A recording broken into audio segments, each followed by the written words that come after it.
Let's get straight to our panel. Joining me is Tasmanian Liberal Senator Claire Chandler and Sky News contributor Kosha Garda.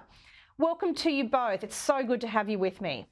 Now, Richard Marles is enjoying playing a bit of good cop, bad cop, it seems, urging Australia to confront the, quote, inconvenient truths about China's positive contributions to the world, whilst also countering Beijing's massive military expansion as a threat to regional security. This comes as Shadow Foreign Affairs Minister Simon Birmingham says Albanese should not visit Beijing until all trade sanctions have been lifted. Kosha, this is clearly a point of contention. Should Albanese visit China this year, or should he wait until those sanctions and penalties are lifted?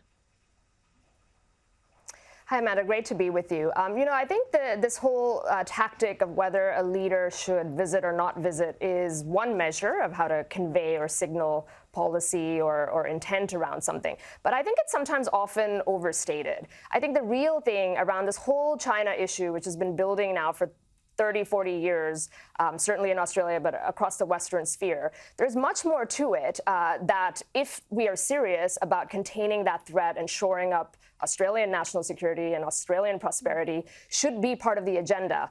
Things like forced tech transfers, IP theft, whether Chinese apps and technology should be allowed to come in here, immigration policy, what that means for the very strong education lobby in Australia, and all sorts of things just in terms of moving the supply chain towards self-reliance and on the list goes. So if there were a serious policy agenda that's actually moving the needle on any of those issues, I would say, there's an argument he should visit, he should not visit in advancement of that policy agenda. But unless we're seeing anything serious around that, which we really haven't been from both sides of the aisle, I would point out, to me, this issue of whether he visits or not is sort of performative or cosmetic and isn't really getting to the root of the issue here.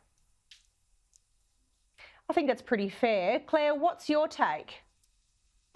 Well, Amanda, I think the reality is, regardless of whether the Prime Minister goes to China, the true test of the government here is whether we can see an end to the economic coercion by the Chinese government on Australian trade in particular. And I think it's really disappointing that we've seen, particularly since the election of the Albanese government, this sort of theme of thought, particularly in the media and in the commentary, but also within the government itself, that the reason that these trade sanctions were placed on Australia to start with was because of somehow the behaviour of the previous government. And now the only way for us to have those trade sanctions lifted is to manage the relationship with the CCP in a certain way.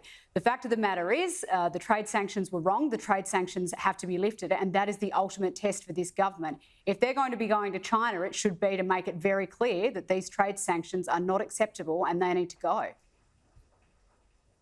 You're quite right. If it were any other policy area, that kind of approach would be called victim blaming. But it's not the way it is approached when it comes to this government.